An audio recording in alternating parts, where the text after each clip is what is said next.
at practice. Everybody getting into the act. Durant fires for three. Got it! Got it! Here's Thompson for three. Big shot by Steph Curry. The LA Clippers formally moved past the Lob City years midseason with the trade of Blake Griffin.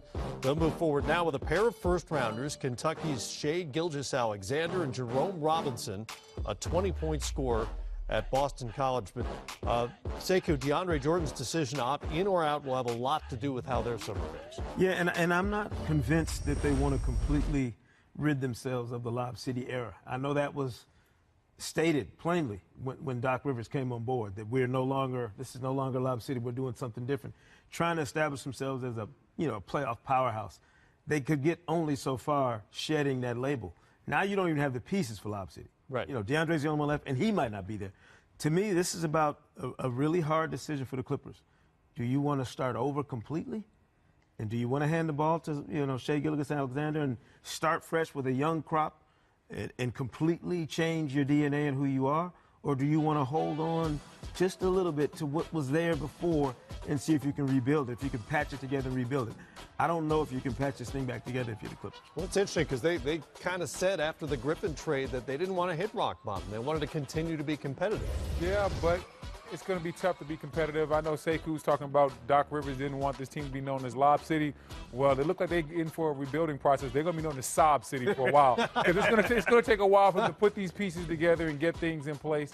I like Shai Gilgeous, but I think it's going to take him some time. He's not, if you haven't seen him play, he's not a dynamite athlete. He's one of those guys that's smooth and kind of glides around the court and gets to his areas. Doesn't really have a lot of NBA comps right now. I was going through my list of who he reminds me of, and I really couldn't find any guys in the league that really play like him right now. So he's a unique type of point guard, has the size. Of course, he's going to have to develop.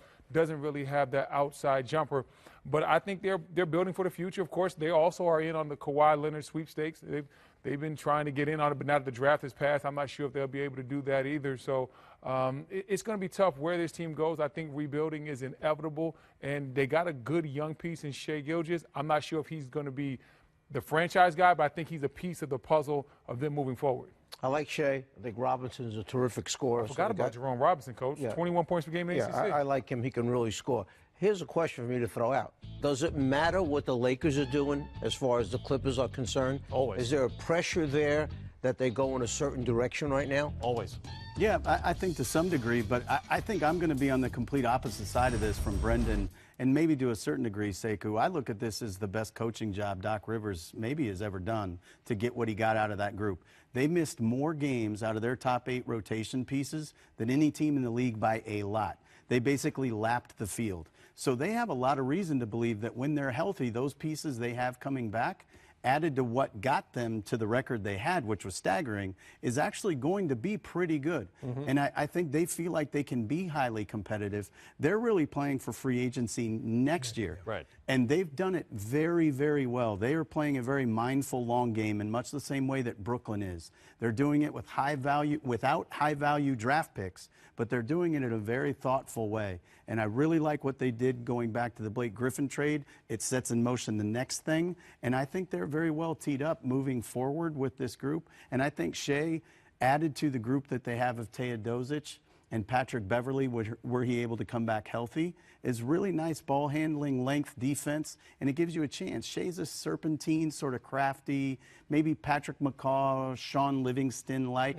He's had that body his whole life. He knows how to use it. I think it's a really underrated piece that they got. So you think this is a playoff team next year? I think it is. I really do. They would have been a playoff team this year if not for 1 or 2 games coming down the stretch. And they were doing it with absolutely nobody that they were counting on coming into the year. Jerome Robinson isn't just a scorer. He's an uber-efficient scorer.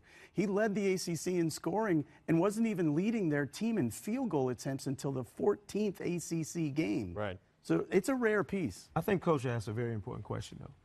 How much of the pressure is on the Clippers now? Because it's not like you're fighting for respect in a town the Lakers have owned for the last few years. You're fighting for respect now in a city where you've been the playoff team. You've been the marquee team, whether the locals want to admit it or not.